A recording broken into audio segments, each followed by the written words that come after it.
요즘 이제 부의 격차보다 무서운 게 연금 격차다. 노후 금수저라는 말이 있다고 하는데 이게 뭔가요? 말 그대로 앞에 노후가 붙었다는 건 앞으로 나의 은퇴 후의 생활에서 연금이 많이 나오는 거겠죠, 아무래도. 네. 나는 직장을 통해서 열심히 일하고 있는데 내 연금 놀고 있으면 안 되잖아요. 예금형 자산을 향후에 자산 가치가 상승될 만한 것으로 바꿔주셔야 됩니다. 월에 50만 원 부을 바에는 뭐 엔비디아나 팔란티어나 이런 거 그냥 50만 원 꾸준히 넣겠다 이런 분들이 있는데 개별 종목에 투자를 하시게 되면 22% 양도소득세를 내셔야 돼요. 일단은 연금 내가 불입하는 동안은 수익이 아무리 많이 나도 뭐 1000%, 2000%가 나더라도 세금을 일단은 떼질 않아요. 13.2% 1년에 그냥 이자를 받는 것과 동일한 효과거든요.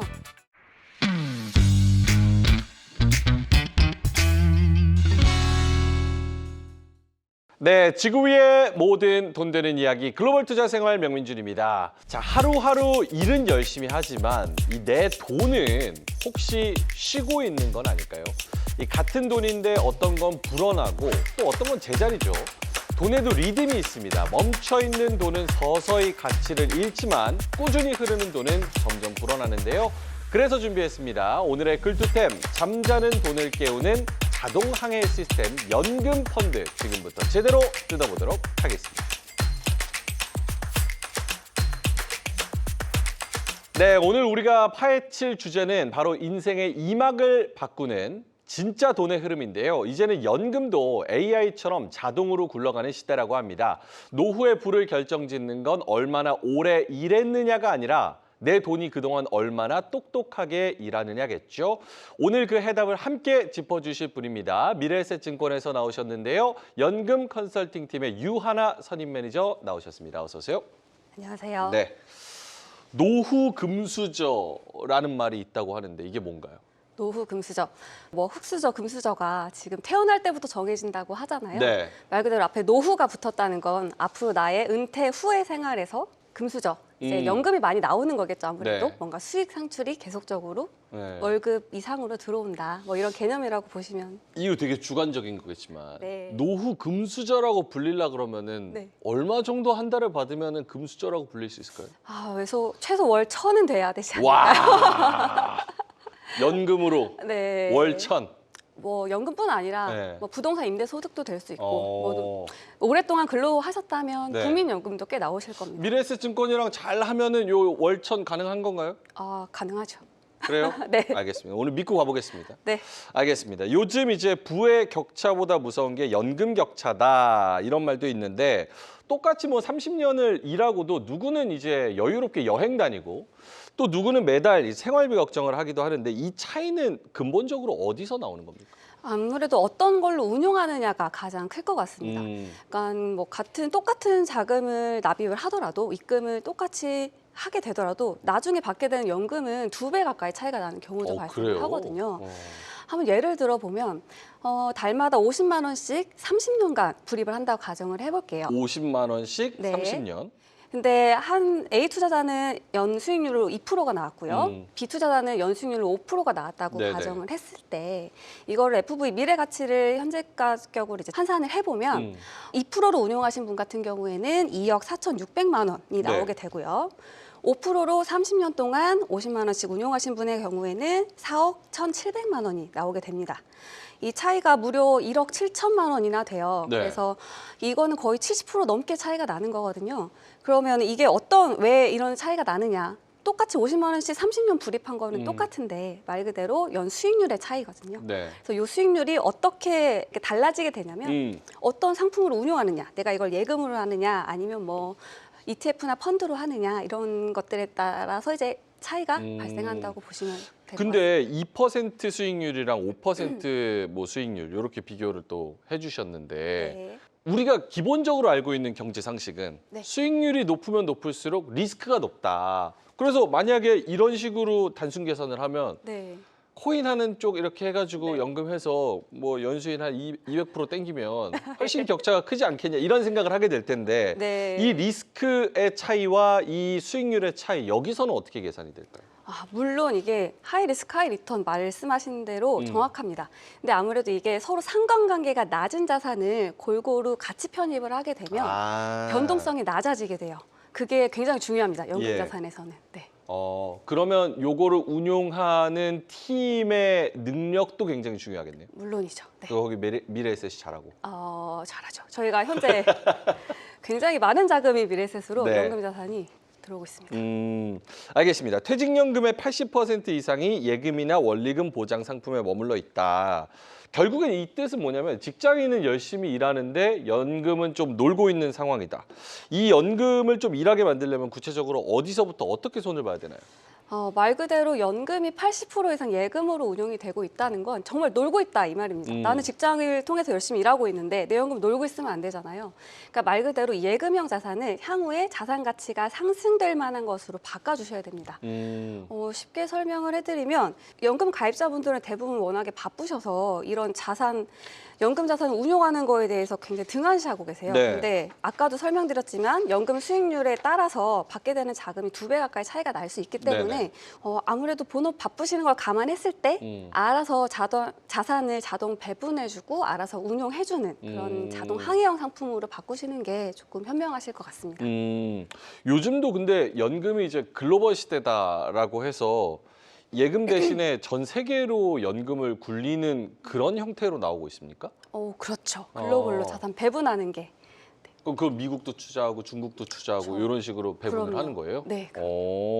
이 해외 주식 투자와는 좀 다른 건가요? 그럼? 네, 결이 다르다라고 볼 수 있는데요. 어떻게 다르냐면 해외 주식은 한 가지 종목군에 집중해서 투자한다고 생각하실 수 있고요. 글로벌 자산 배분 같은 경우에는 여러 가지 자산에 전략적으로 분산한다고 보시면 편하실 것 같아요. 이거를 쉽게 비유를 해보자면 공격수만 있게 되는 게 이제 어떻게 보면 주식의 핵심, 그 해외 주식에 개별 투자하는 거라고 보실 수 네. 있다면 자산 배분의 형태 같은 경우는 공격수도 있고 미드필더도 있고 수비수도 있고 이렇게 다양하게 전략을 짜서 운용하는 거라고 비교해 보시면 편하실 것 같아요. 최고의 수비는 공격이다 뭐 이런 얘기도 있는데. 물론 있죠. 네. 근데 아까도 말씀드렸지만 변동성을 낮추는 게 정말 중요합니다. 네. 그럼 개인이 이 해외 투자는 뭐 지금 요즘에 미국 투자도 많이 하시니까 네. 이거랑 연금에 가입하는 거랑은 뭐가 달라요? 제가 이 질문을 왜 드리냐면 네네. 많은 분들이 연금 이러면 중간에 이제 차 떼고 포 떼고 하는 것도 많고 네. 그리고 뭐 그 안에 조건 걸려 있는 것도 많고 중간에 어떻게 막 뭐 멈추면 페널티도 있고 그래서 월에 50만 원 부을 바에는 내가 그냥 뭐 엔비디아나 팔란티어나 이런 거 그냥 50만 원 꾸준히 넣겠다 이런 분들이 있는데 네네. 그런 분들의 생각에 좀 반박하는 의견을 제시해 주신다면 가장 큰 건 저는 세제 혜택이라고 볼 수 있겠습니다. 세제 혜택 이거 네. 좀 매력적이네. 이게 왜냐면 해외 주식을 그냥 엔비디아 말씀 주신 것처럼 팔란티어 이런 개별 종목에 투자를 하시게 되면 22% 양도소득세를 내셔야 돼요. 네. 물론 250만 원이라는 연간에 그런 뭐 공제를 하고 나서 22% 소득을 떼긴 하지만 이것도 작지 않은 금액이거든요. 그럼요. 22%라는 건. 근데 연금 계좌 같은 경우에는 일단은 연금 내가 불입하는 동안에 수익이 아무리 많이 나도 뭐 1000%, 2000%가 나더라도 세금을 일단은 떼질 않아요. 계속적으로 원금이 이자가 붙은 상태에서 계속적으로 운영이 되다가 나중에 연금을 받는 시점에서 그때 이제 5.5%에서 이렇게 저율과세를 떼거든요. 근데 일단은 불입할 때 13.2%라는 세 공제 혜택을 주게 됩니다. 네. 그래서 근로소득자나 일반 소득이 있으신 분들 같은 경우에는 13.2% 1년에 그냥 이자를 받는 것과 동일한 효과거든요. 왜냐하면 그 다음에 연말정산에서 그 금액을 13.2% 바로 돌려줘요. 좋네요. 네, 그러니까 말 그대로 13.2%짜리 예금을 가입하는 것과 거의 동일한 효과를 보실 수가 있습니다. 연금 계좌를 활용하시면. 네. 그럼 만약에 궁금한 게 네. 이 연금 계좌 막 운용할 때도 예상치 않게 수익이 더 많이 날 수도 있잖아요. 미래에셋 그럼요. 측에서도. 그럼요. 그러면은 이 연금을 불입한 사람들의 연금도 더 늘어나게 되는 거예요? 아니면 딱 고정으로 몇 %에서 나중에 몇 % 준다라고만 되어 있는 거예요? 늘어난 대로 다 받으실 수 있습니다. 진짜요? 네, 그럼요. 오. 이게 과거에 연금 보험이라는 게 워낙 활성화된 적이 많아서 네. 아마 그런 금융 소비자분들이 그런 착각을 많이 하시는 경우가 있어요. 네, 그런 연금 보험 상품은 사업비도 많이 떼고 그럼 원금에서 떼가거든요. 네네. 그리고 정해진 이율도 굉장히 낮은 편이에요. 음. 그래서 워낙에 이제 공시 수익률이라던가 아니면 그냥 시중 금리를 따라가기 때문에 기대 수익률이 높지가 않아요. 또 뭐 변액보험이라고 해서 이제 펀드를 운용하지만 거기서도 사업비를 많이 떼가는 연금 보험의 형태가 많이 과거에는 많이 있었고요. 근데 지금 투자자분들은 많이 똑똑해지셔가지고 이제 연금 보험이라던가 은행에서 과거에 하던 뭐 연금 펀드, 뭐 연금 상품을 지금은 현재 은행에서도 판매가 중단되어 있거든요. 그만큼 증권회사에서는 운용하는 수익률만큼 전부 다 개인이 다 가져가실 수가 있으세요. 그래요? 네. 그러면 이게 1년이나 뭐 6개월마다 네. 이 연금 펀드가 어디에 투자했고 얼만큼의 수익을 얻었고 이런 걸 좀 보고를 받을 수가 있어요? 물론입니다. 매 오. 분기마다 운용 보고서라고 해서 네. 분기 성과 보고서가 달마다 받아보시는 건 고르실 수 있어요. 뭐 우편으로 받으실 수도 있고 메일로 받으실 수도 있고 운영 성과 보고서 나는 뭐 어플로 들어가서 보겠다 알림톡으로도 받으실 수 있습니다. 궁금한 게 이제 이렇게 연금에 가입을 하려고 하더라도 많이 고민되는 이 투자의 상대평가 부분에서 네네. 요즘에 AI가 워낙 핫하다 보니까 연금 이러면 왠지 느낌 자체가 조금 약간 수익률 낮을 것 같고 고리타분할 것 같고 그렇죠. AI는 막 뭐 올라갈 하이닉스 막 100% 넘게 네. 가고 막 이러니까 이거보다 이게 나을 것 같은데라고 생각을 하시는데 그렇죠. 이런 핫테마가 연금에 적용이 되나요? 아니면 뭐 분산의 구조가 더 중요하게 작용을 하나요? 이게 어떻게 움직여요? 말씀해 주신 대로 요즘 AI를 갖고 있지 않는 게 더 위험하다라는 말이 있을 네네. 정도로 이 AI나 뭐 인프라 투자, 뭐 에너지, 반도체 이런 것들이 메가 트렌드는 확실히 분명히 맞습니다. 근데 제가 한 가지 예를 한번 들어볼게요. 네. 저도 올 때 택시를 타고 왔는데 택시 운전기사님이 계십니다. 이분은 은행 예금에 투자하는 것이 유리하실까요? 아니면 자율주행 자동차 관련된 기업에 투자하는 게 유리하실까요? 자율주행 자동차 관련된 데 투자하는 게 유리하겠죠? 그렇죠. 네. 왜냐하면 이분은 그 때문에 직업을 잃을 위험이 있기 때문에 그렇죠. 해칭이 되니까. 그렇죠. 네. 이 위험을 해지하는 효과로 다른 사람이 봤을 때는 연금에다가 저 자율주행 자동차는 위험하지 않나? 위험 자산일 수 있는데 오히려 이 택시기사 분한테는 이렇게 해지 자산이 될 수도 있습니다. 그렇네요. 근데 만약에 이 택시 운전기사분이 전액을 다 내 노후 자산을 전부 다 이런 자율주행하는 기업에다가 몰빵을 했다는 네. 가정을 하면 자율주행이라는 게 100년 뒤에나 이제 상용화 될 수도 있고 네. 만약에 그런 회사의 CEO 예를 들어 뭐 일론 머스크라던가 이런 분들이 뭐 사망하는 그런 개별적인 위험에 노출이 되기 네. 때문에 이렇게 되면 연금 자산은 아무래도 이런 테마성 자산에 집중이 되는 것보다는 좀 이런 어느 정도는 이런 트렌드를 따라가긴 하겠지만, 네, 구조적 성장은 따라가겠지만 너무 여기에 한 자산에 집중이 되는 것보다는 분산은 유지하는 것이 핵심입니다. 그러면 이제 트렌드를 따라가기는 하지만 너무 리스키하지 않게 결국은 연금이 중요한 거니까 그렇죠. 리스크를 좀 적절하게 네. 배분하면서도 따라가는. 네. 아하, 알겠습니다. 연금을 안전하게 운용해야 된다는 강박 같은 게 있어서 운용의 폭을 넓히기 쉽지 않을 수도 있다. 이럴 때 자동으로 자산 배분을 관리해주는 방법 이런 게 있다고요? 네, 있습니다. 네. TRF라는 펀드인데요. TRF? 네. 타겟 리스크 펀드입니다. 네. 네, 내가 정한 위험 수준을 전문가가 자동으로 유지하면서 글로벌 자산을 배분해주는 자동 항해형 상품입니다. 일반 투자자분들이 글로벌로 자산 배분하기 어려우신 이유가 어떤 상품이 어느 정도 담아야 될지 모르고 이제 본업에 치중하다 보면은 아무래도 시장 변동성에 따라서 이 자산을 어떻게 얼마나 조정해야 될지 판단하기도 매우 어렵기도 하고요. 그리고 아무래도 감정적으로 투자를 하게 되면 고점에서 더 사고 네. 저점에서 매도하게 되는 이런 실수를 좀 자주 반복하게 되는 경우가 있습니다. 그래서 그런 분들은 특히나 또 여러 가지 자산에 막 나눠져 있으면 이걸 사고 파는 게 정말 힘들어요. 그래서 이런 분들께는 이 TRF라는 게 좀 해결책이 될 수 있는데요. TRF 굉장히 단순합니다. 첫 번째로는 위험 수준만 내가 골라주면 끝입니다. 네, 내가 안정형인지 아니면 뭐 위험 중립형인지 아니면 성장형인지 이 나의 투자 성향만 내가 위험을 감수할 수 있는 수준만 선택해 주시면 끝이고요. 두 번째는 자동으로 리밸런싱이 됩니다. 그래서 주식시장이 상승해서 주식 비중이 많아졌으면 알아서 주식 비중을 줄여주고요. 만약 주식 비중이 급락해서 주식 비중이 떨어졌다. 그러면 알아서 주식을 채워줍니다. 자동으로 리밸런싱도 되고요. 세 번째로는 말 그대로 분산을 알아서 분산 효과가 알아서 진행이 됩니다. 뭐 미국, 유럽, 뭐 아시아 신흥국의 뭐 주식 채권, 때로는 뭐 글로벌 원자재라던가 리츠 같은 자산까지도 이제 전문가가 전문 인력들이 이 최적화해서 자산 배분을 맞춰 드려요. 네. 근데 이거를 어떻게 아주 쉽게 표현해 보면 그 자동차의 그 크루즈 컨트롤하는 그 기능 네네. 있잖아요.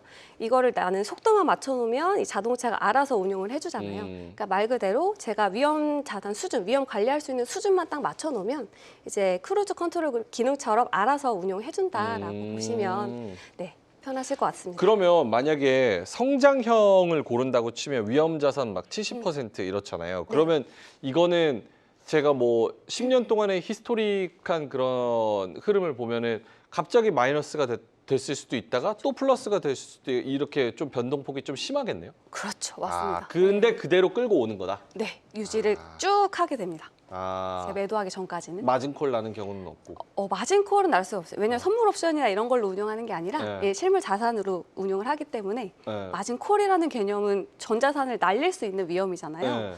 물론 원금 손실이 날 위험은 있습니다. 네. 예, 하지만 이 마진콜 개념처럼 전 재산이 날아가고 이러기 네네. 쉽지 않아요. 예, 어. 하다못해 미래에셋증권이 혹시나 망하더라도 네. 안에는 자산을 갖고 있을 거예요. 뭐 어. 금이든 원자재든 뭐 테슬라든 엔비디아든 안에 자산은 갖고 있을 거기 때문에 그걸 이제 보장을 해주는 그렇죠. 거고. 네. 네, 알겠습니다. 자, 연금 펀드 하면은 가장 먼저 떠올리는 게 TDF인데 제가 이제 방송 준비하면서 찾다 보니까 최근에 이제 TRF 수익률 네. 이 TDF보다 더 잘 나왔다. 이 두 상품 TRF랑 TDF의 가장 큰 차이점은 뭔지 운용 결과는 어떻게 다르게 나타나고 있는지 좀 궁금합니다.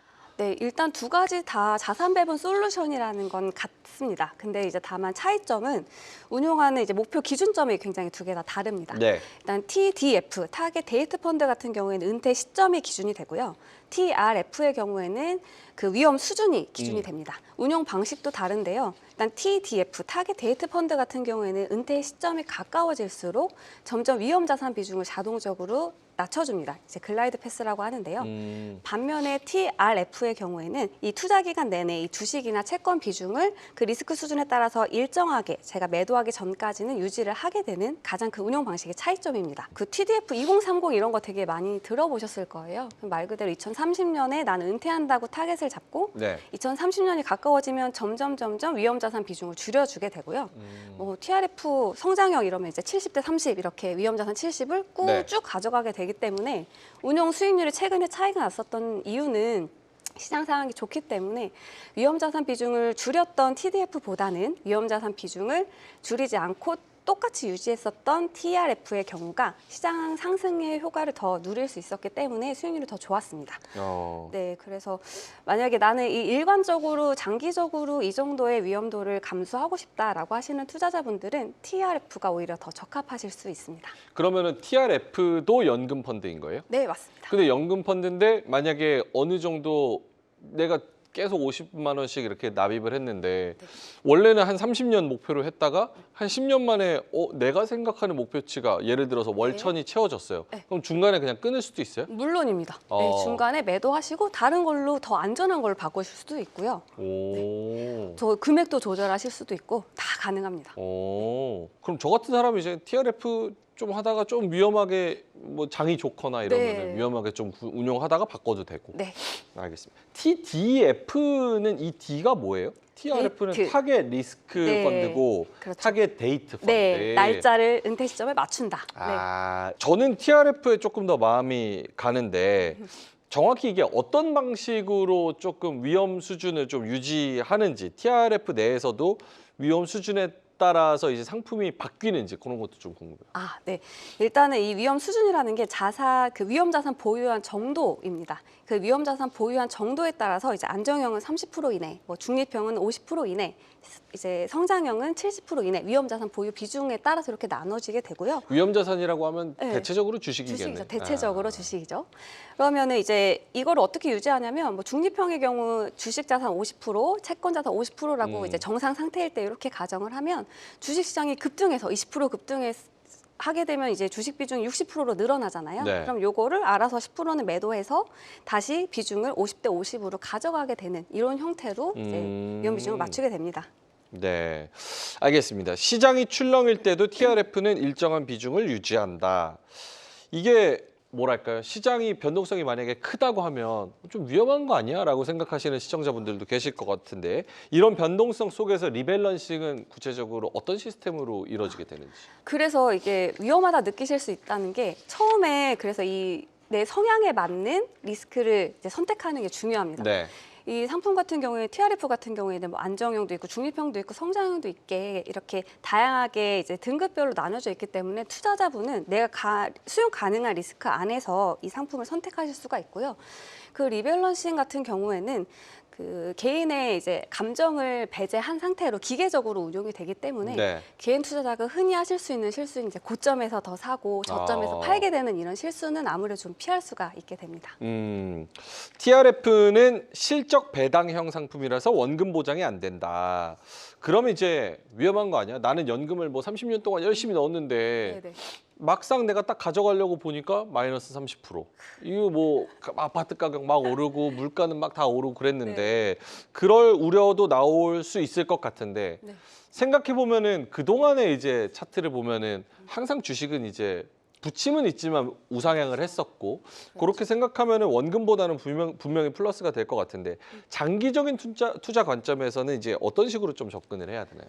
네, 이게 말 그대로 그 원금 손실은 분명히 있습니다. 요 예금자 보호되는 상품이 아니고 실적 배당형 상품이기 때문에 시장 변동성에 따라서 마이너스 수익률이 당연히 발생할 수 있습니다. 그렇지만 그 TRF 그럼 위험한 자산인가라고 저한테 물어보시면 그렇지는 않습니다. 왜냐하면 이제 글로벌 자산 배분이라는 것 자체가 이게 단기적으로 봤을 때는 손실 확률이 굉장히 높지만 이게 장기적으로 서로 간에 이제 자산 상관관계가 없는 자산을 분산해서 투자했을 경우에는 네. 15년 이상 장기 투자하게 되면 원금 손실이 날 확률이 거의 없어집니다. 네네. 이거는 다양한 이제 논문에도 이제 발표가 된 자료고요. 그래서 이렇게 기대 수익률이 아무래도 이런 연금 자산을 20년, 30년 동안 운용을 하다 보니까 네네. 단기적인 변동성보다는 장기적인 성장성을 보고 거기에 초점을 맞춰서 투자하시는 게 맞으실 것 같습니다. 그러면 TRF 내에서도 여러 가지 상품이 있어요? 네, 그렇습니다. 아, 그게 굉장히 많은가요? 지금? 고르시는 거는 되게 딱 세 가지. 네. 안정형, 중립형, 이제 성장형 이렇게 네네. 고르실 수가 있어요. 아, 그 세 개만 고를 수 있고. 네, 그 외에도 뭐 밸런스형, 뭐 지금 연금 동행형, 밸런스형 이래서 여러 가지 다양한 종류는 다양한데 위험도는 크게는 세 가지입니다. 세 가지 정도로. 네. 그러면 그 안에서 운용하는 거나 주식 안에 들어있는 주식 뭐 어떤 종목을 샀는지 이런 것도 사실 볼 수가 있는 거고. 네, 볼 수 있습니다. 아. 물론 실시간으로 볼 수는 없어요. 하지만 이제 자산 그 운용 보고서가 나오게 되면 네. 뭐 3개월이나 한 달 정도 이제 텀은 있을 수 있지만 자산 운용 보고서에 안에 어떤 종목을 갖고 있는지 다 세세하게 보실 수 있어요. 이게 그 월 납입금이나 이런 거에 최소 금액이 있어요? 최소 금액 뭐 10,000원도 가능하고요. 그래요? 네, 10만 원 최대 금액도 있어요? 없습니다. 그래요? 네, 뭐 오. 수천억을 하셨어요. 그래요? 알겠습니다. 연금동행 TRF, 이게 운용사뿐만 아니라 증권사가 직접 분석하고 개선 방안을 찾는다 이렇게 들었는데요. 증권과 운용사의 콜라보면 이게 또 시너지가 상당할 것 같아요. 정보도 있고 운용하는 능력도 있고 이런 시너지가 있을 것 같은데 구체적으로 이제 미래에셋만의 어떤 차별화된 운용 방식이 있는지. 연금동행 같은 경우에는 그 운용사에서는 펀드 그 리서치, 이 자산에 대해서 리서치를 하고 실질적으로 리밸런싱 하는 거를 담당을 하고요. 네. 증권사에서는 이 시장 분석을 통해서 그리고 투자 정보를 가지고 이 포트폴리오의 자문을 하게 됩니다. 그래서 이 두 가지 포트폴리오에 대한 자문하고 이제 운용력에 대한 실행력을 합쳐서 보다 더 시적절하고 조금 더 정교한 이제 자산 배분을 제공을 하게 되는데요. 되게 거창해 보이는데 네. 거창한 건 아니고 핵심적으로는 단순히 상품을 팔고 끝내는 게 아니라 네. 증권사도 여기에 이제 다 책임을 갖고 책임감을 갖고 수익률 개선을 위해서 같이 노력한다는 점이 가장 큰 차이점인 것 같습니다. 좀 밀착해서 더 케어를 한다는 그런 그렇죠. 개념인 거네요. 네. 알겠습니다. 이 퇴직연금 계좌 안에서 TRF를 운영하면 비용도 낮고 이제 자동으로 좀 관리가 되니까 개인 입장에선 되게 효율적일 것 같다 이런 생각이 드는데 이거는 좀 설명을 해주시면 좋을 것 같아요. 디폴트 옵션이나 연금 계좌에서 어떻게 활용할 수 있는지. 사실 이거 들으시는 분들은 이걸 처음 접하시는 분들도 많을 거예요. 그렇죠. 이 TRF가 굉장히 연금 계좌에서 운용하기에 정말 좋은 상품이거든요. 네. 물론 개인연금 계좌에서는 이 펀드를 그냥 바로 매수하실 수도 있고요.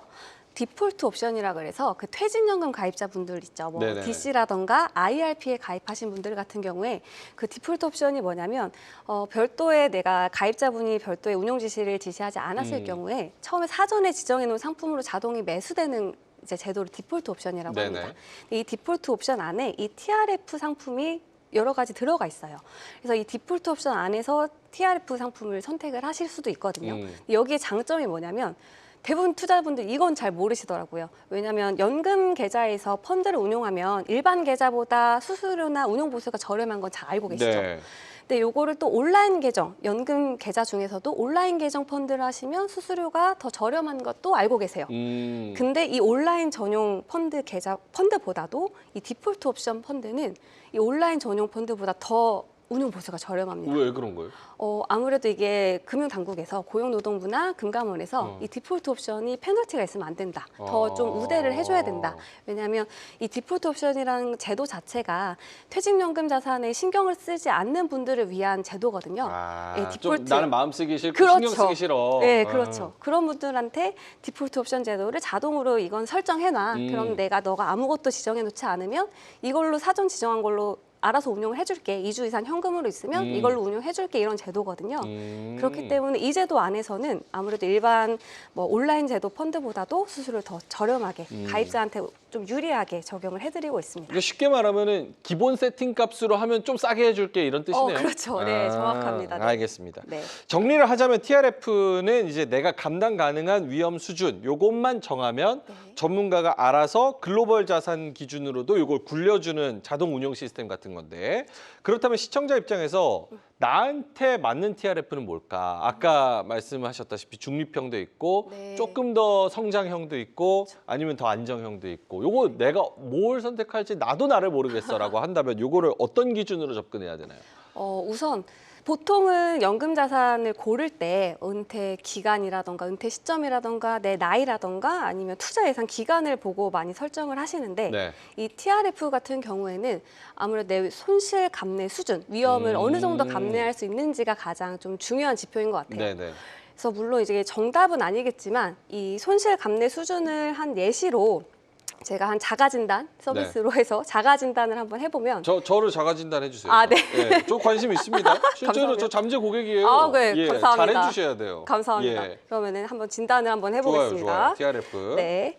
내 투자금의 20%가 손실이 났다, 일시적으로. 투자금의 20%. 예, 이걸 감내할 수 있다 하시면 성장형, 10%까지는 괜찮다 하시면 중립형, 네.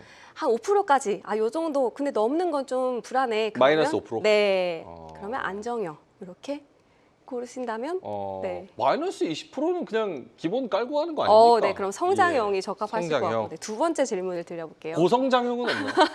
네. 네, 일단 퇴직연금 계좌는 위험자산의 70% 한도 내에서만 담을 수 있기 때문에 네. 대신에 개인연금에서는 조금 더 공격적으로 하실 수 있습니다. 음, 네, 개인연금 100%다 가능하니까요, 네네. 위험자산이. 자, 그럼 두 번째 질문 이어서 드려볼게요. 좋습니다. 한 3년 연속으로 마이너스 수익률이 난다. 어. 이거 나는 감안할 수 있다 하시면 3년 연속 마이너스 20, 네. 마이너스 20, 마이너스 20 늘 이렇게 20은 간다고요? 아니겠죠. 뭐 마이너스 대공황급 아닙니까? 이거는? 마이너스 예. 1%일 수도 있고 네. 뭐 마이너스 10%일 수도 있고 계속 마이너스가 난다. 이게 한 3년 정도 지속이 되는 거를 감수가 가능하다 하시면 성장형이나 중립형. 근데 어차피 연금 펀드면 내가 나중에 나이 들어서 받는 건데 뭐 맞습니다. 지금 뭐 1년, 2년 마이너스 네. 난다고 그 큰 의미가 있어요? 이렇게 생각하시는 투자자분도 계세요. 그러면은 성장형이 적합하세요. 요건 성장형. 네, 근데 간혹 가다가 예금밖에 안 해보신 분은 네. 단 1% 손실만 봐도 이제 못 참으시는 분들도 계세요. 네네. 네, 그런 분들은 조금 더 안정적으로 운용을 하시는 게 맞으실 것 같습니다. 요 정도로 네. 보면은 되고 자가 진단을 하면 되고. 마지막 세 번째. 세 번째 있어요? 네. 이건 조금 먼 얘기긴 한데 은퇴 후에 나의 노후에 이제 지급받는 연금이 퇴직금 외에도 뭐 국민연금이라든지 아니면 부동산 임대 같은 다른 소득이 충분히 있다라고 하시면 이제 성장률이나 중립형처럼 변동성 있는 걸 하셔도 되고요. 조금 감수할 수 있다라고 하면. 네, 만약에 나는 연금밖에 없다라고 하시면 조금 더 안정적으로 운용하시는 걸 추천드립니다. 알겠습니다. 그럼 저는 100%뭐 성장형일 것 같고 요거 보시는 분들도 저희가 사실 이 글로벌 채널이라 가지고 네. 위험을 많이 감수하시고도 고성장을 찾으시는 분들이 성향이 상당히 많습니다. 그래서 성장형인 네. 분들이 많을 것 같고 네. 요거를 받는 방법은 어때요? 그러니까 만약에 제가 TRF를 해서 네. 뭐 60세가 돼서 받기로 제가 뭐 세팅을 했다, 제 스스로. 네. 그렇다고 하면 이거는 어떻게 이렇게 나눠서 주는 거예요? 고르실 수 있어요. 네. 그 딱 60세 되는 시점에 돼서 매 달마다 연금을 받으실 수도 있고요. 아니면 나는 일정 금액은 놔두고, 왜냐면 이게 세금 혜택이 조금 달라질 수가 있거든요.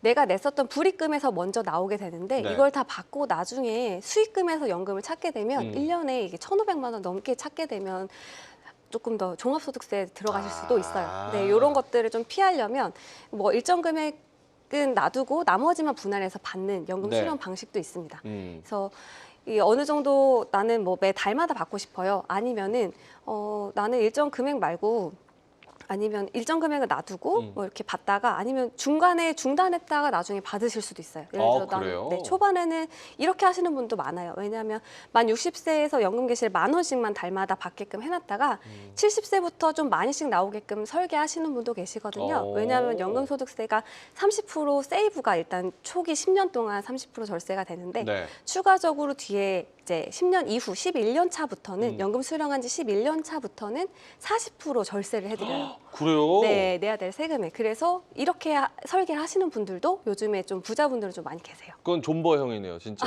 네. 극존버형. 여유가 있으신 분들은. 네, 네, 그렇게. 존중하면서 버티는. 네. 그렇군요. 알겠습니다. 마지막으로 매니저님은 약간 어떤 스타일의 연금에 가입되어 있으신지도 좀 궁금합니다. 네, 저는 일단 디폴트 옵션 그 IRP 계좌는 전부 다 디폴트 옵션에 TRF형으로 되어 있고요. 네, BF형이라고 되어 있고요. 성장형? 네. 역시 성장형이 대세입니다. 네, 여러분. 아직은 네, 많이 남아 있기 때문에 시점까지.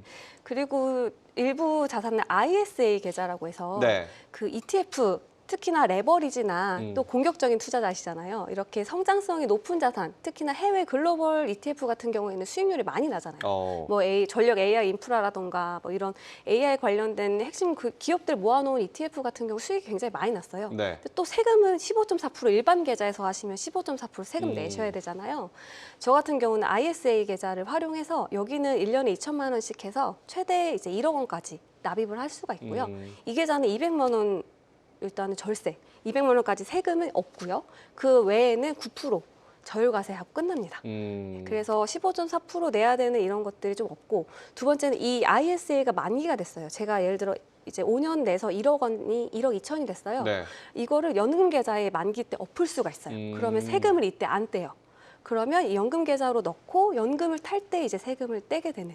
게다가 3천만 원까지는 세액공제 혜택이 10%를 더해줍니다. 이런 절세 계좌 굉장히 많아요. 그래서 특히나 글로벌 투자하실 때는 국내 주식은 어차피 매매 차익이 비과세 되잖아요. 네네. 삼성전자, 하이닉스 같은 경우는 뭐 수익금이 나더라도 세금이 없어요. 그거 언제 과세될지 몰라요, 그것도. 그렇죠. 네, 네, 아직은 근데 아직은 네, 그렇죠. 아직은 국내 투자자, 국내 주식은 이제 세금이 비과세니까 일반 계좌에서 하셔도 되지만 이런 미국이나 뭐 이런 신흥국이나 뭐 중국, 미국 이런데 큰 수익이 날 수 있는 네. 기대 수익이 높은 자산들은 이런 절세 계좌를 활용하시는 게 아주 베스트하죠. 결국은 이제 덩어리가 커지게 되면 세금 문제를 네. 생각을 안 할 수가 없으니까 물론입니다.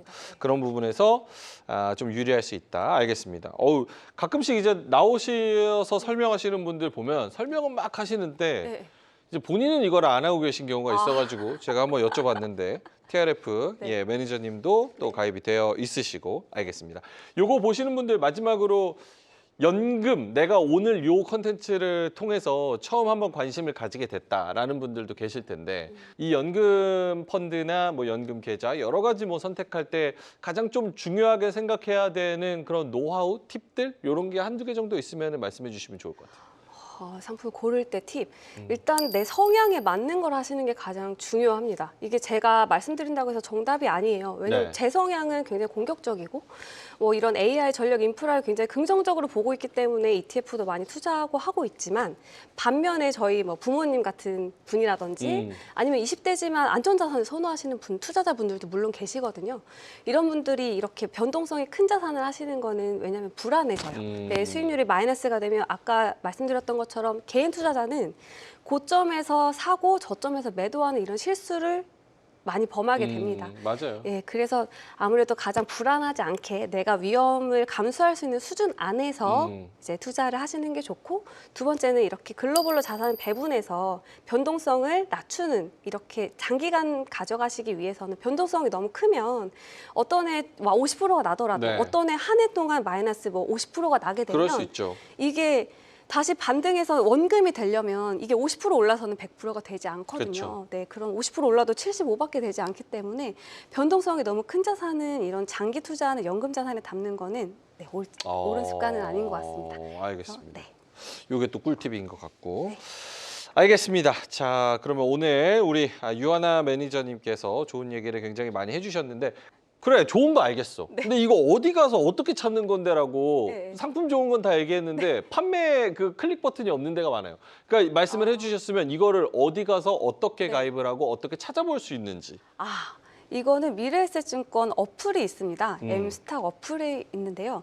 여기에서 TRF라고 검색을 하셔도 나오고요. 네. 펀드에 가셔서 검색을 하셔도 되고요. 네. 아니면 그 IRP나 DC에 가입하신 분들 같은 경우에는 디폴트 옵션이라고 있습니다. 거기에서 이제 연금 동행 TRF 아니면은 뭐 BF라고 치셔도 돼요. 이게 밸런스 펀드라고 해서 네. 이제 이런 투자 비중을 맞춰서 유지하는 펀드들을 그렇게 일컬거든요. 그래서 이런 TRF 펀드를 직접 검색해서 찾으셔도 되고 저희 미래에셋증권 뭐 앱이나 홈페이지를 활용하셔도 될 것 같습니다. TRF 그리고 연금 펀드 뭐 이런 쪽에서 오늘 너무 잘 설명을 해주셔서 감사드리고요. 또 매니저님이랑 저는 여기서 좀 인사를 드리겠습니다. AI가 세상을 바꾸듯이 이제는 돈도 스스로 일하는 시대가 열리고 있습니다. 멈춰 있는 돈이 아닌 꾸준히 흐르는 돈이 결국 미래의 부를 만듭니다. 여러분의 자산도 자동으로 굴러가는 연금의 리듬을 타고 노후 금수저의 길에 한 걸음 더 다가가시기 바라겠습니다. 잠자는 돈을 깨우는 부자 시스템 연금 펀드 TRF, 그 새로운 투자 항로를 함께 짚어주신 미래에셋증권 연금 컨설팅 팀의 유하나 선임 매니저님, 오늘 감사했습니다. 고맙습니다. 감사합니다.